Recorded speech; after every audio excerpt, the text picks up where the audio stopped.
This is near ground zero where investigators are looking for the source of the campfire ignition point. This is the Poe Dam on the Feather River Canyon.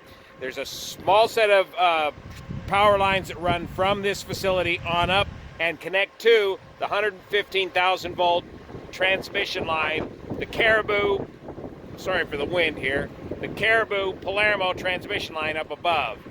It's these power lines, either right here or just down canyon slightly near the tiny village of Pulga, that investigators are looking at most closely as the possible ignition source for the campfire.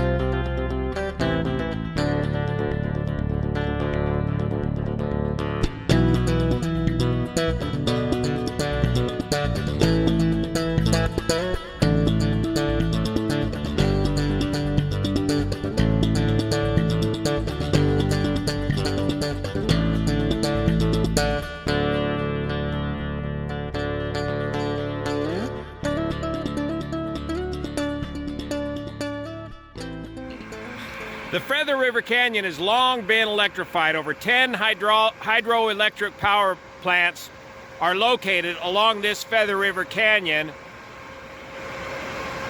And that power is transmitted through the Caribou Palermo 115,000 volt transmission lines located up there on steel towers. This is one of California's oldest and original electric power projects in the entire state, developed when the railroad came through here over 100 years ago.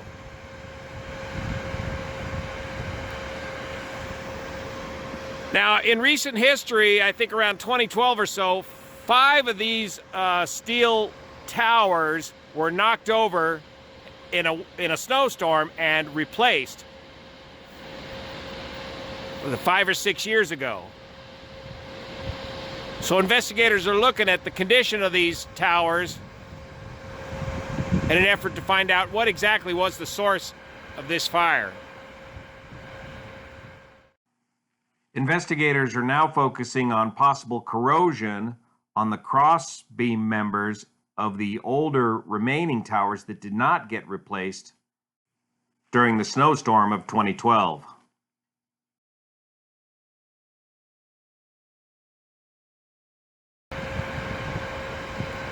Remember too, first responders reported the wires and wires down, and they also reported that Camp Creek Road, just down here, was virtually inaccessible.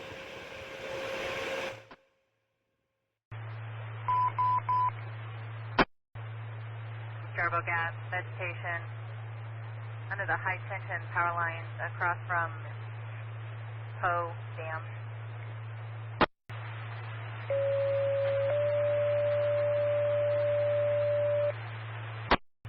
Possibly in the area of Camp Creek Road. RP was calling from the Poe Dam. We're looking across under the high tension power lines. There is a possible power line hazard. First unit at scene, Camp IC on TAC 11. Stand by for check back 0636. Engine 2161, confirm you copy power line hazard. Copy, power lines down.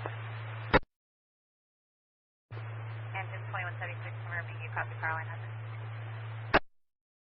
Engine 2176 responding, copy, power lines down.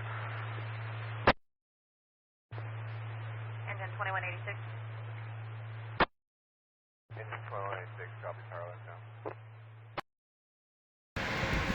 Note too the extremely steep terrain here in the Feather River Canyon, and as any wildland firefighter will tell you, you don't fight a fire on the side of a canyon wall. You gotta let it get all the way to the top before you draw a line and begin to fight that fire. Again, when the fire broke out here, those winds were piping down this canyon over 50 miles an hour, driving the fire down this way and up the Flea Canyon. I'll show you that from the air. We're looking at Highway 70 descending back down into the Feather River Canyon from Jarbo Gap. We're in the Luscombe at about 6,000 feet, about 2,000 feet from the high and steep terrain directly underneath me. Heading up the Feather River Canyon, looking out to the west. In the dark area here is the Flea Valley Creek Canyon, with the town of Pulga located right at the bottom there in the blue circle, and Camp Creek Road shown on the blue line. And in yellow, here's the 115,000 volt Caribou Palermo power line running down the Feather River Canyon. And the Poe Power Dam is located just under the lower right corner of the picture. So when this fire started on 8 November at 6:30 in the morning with winds gusting over 50 miles an hour, this fire just raced into the Flea Valley Canyon, and that Flea Valley Canyon just acted like an absolute chimney, exploding this fire up out of the Feather River Canyon into the Concow area, where it simply raced across the light, flashy fuels of Concow and then jumped the canyon into the town of Paradise less than 2 hours later, and a distance of about 8 miles. From the satellite view taken sometime later, you can see the Flea Valley Creek Canyon area marked in blue.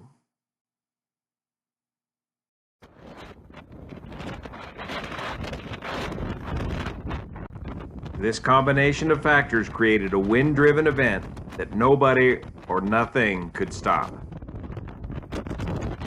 Reports of light winds in the town of Paradise just before the fire hit are indications of oxygen being drawn into this inferno as it raced towards town.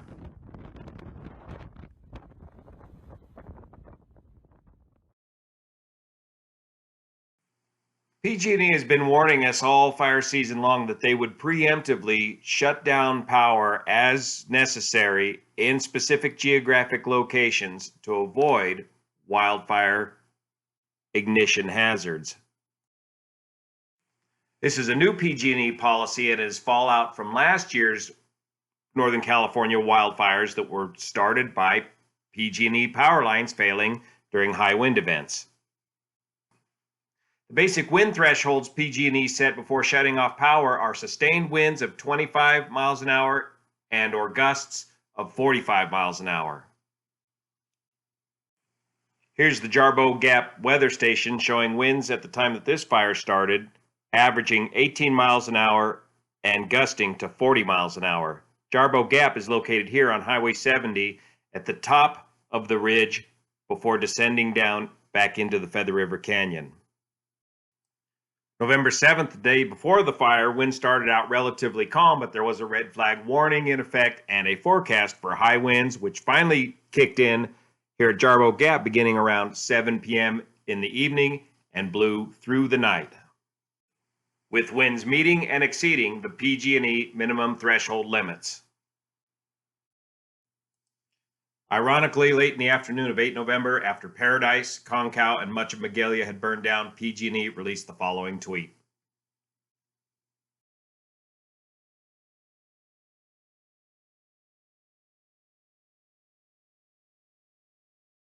So how come PG&E didn't turn the power off in this area before this fire occurred? Is it their policy to only apply this policy to smaller distribution lines? Is it even feasible to turn off the power on the 115,000 volt large transmission lines? Were there issues with these older towers, the ones that were not replaced before the 2012 snowstorm, preceding this fire event? All these answers will come out very soon as investigators get to the bottom of this. The local authorities were able to sequester the area where this fire started, and they treated it as a crime scene to avoid any tampering of any of the evidence. In the next update, I'll be able to show you more around the local area where the fire started, and I was also allowed into the Concow area as the roads had just opened up the day that I was there. This ongoing story has huge implications for California. See you here.